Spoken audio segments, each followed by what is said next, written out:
ராமநாதபுரம் மாவட்டம் பரமக்குடி சட்டமன்ற தொகுதியில் 2026 சட்டமன்ற தேர்தலில் ஒவ்வொரு கட்சியிலும் அந்தந்த தொகுதி மக்களிடையே எதிர்பார்க்கப்படும் சட்டமன்ற வேட்பாளர்கள் யார், அவர்களின் பின்னணி என்ன என்பதை விவரிக்கிறது இந்த தொகுப்பு. அதிமுகவில் சதன் பிரபாகர் வேட்பாளராக அறிவிக்கப்பட வாய்ப்பு இருப்பதாக அவரது ஆதரவாளர்கள் கூறுகின்றனர். இவர் முன்னாள் எம்பி நிறை குளத்தானின் மகன் ஆவார். 2019ஆம் ஆண்டு பரமக்குடியில் நடைபெற்ற இடைத்தேர்தலில் அதிமுக சார்பில் வெற்றி பெற்றவர். தற்பொழுது மாநில அம்மா பேரவை இணை செயலாளராக இருந்து வருகிறார்.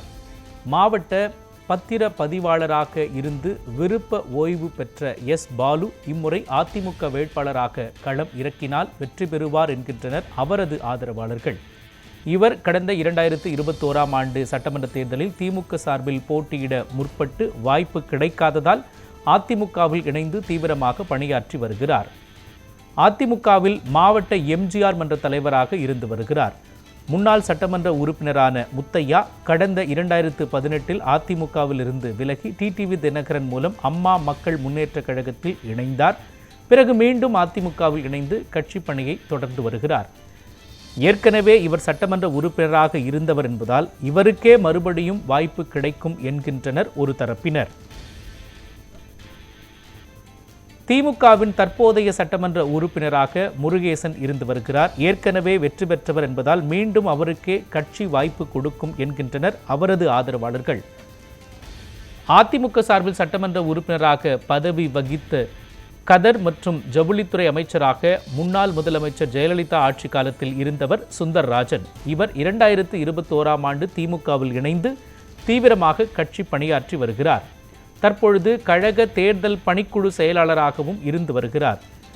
இவருக்குத்தான் இம்முறை திமுக வாய்ப்பு வழங்க வேண்டும் என்கின்றனர் அவரது ஆதரவாளர்கள். பரமக்குடி அருகே போகலூர் ஒன்றியத்திற்குட்பட்ட அரியக்குடி கிராமத்தில் 2 முறை பஞ்சாயத்து தலைவராக இருந்தவர் கார்த்திக் பாண்டியன். தற்பொழுது திமுக மாவட்ட கழக பிரதிநிதியாக இருந்து வருகிறார். இவர் போட்டியிட்டால் வெற்றி பெற வைப்போம் என்கின்றனர் அவரது ஆதரவாளர்கள்.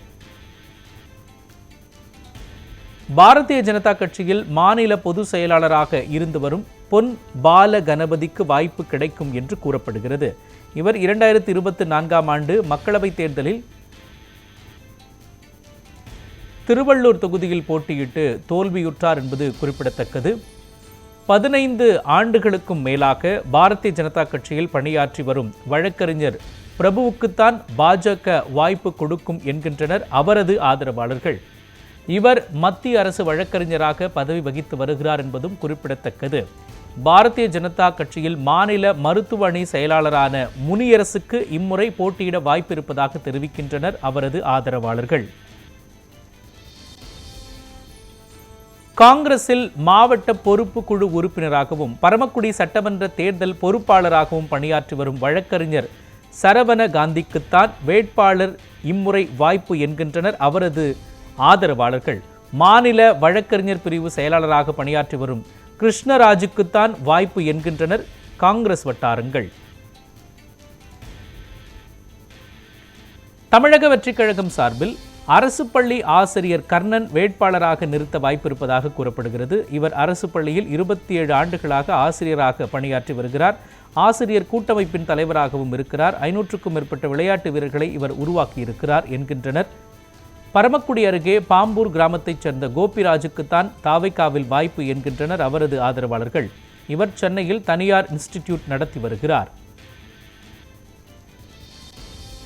நாம் தமிழர் கட்சி சார்பில் பரமக்குடியைச் சேர்ந்த டாக்டர் எழில் இளவரசி என்பவரை வேட்பாளராக ஏற்கனவே அவர் அறிவிக்கப்பட்டுள்ளார் என்பது குறிப்பிடத்தக்கது.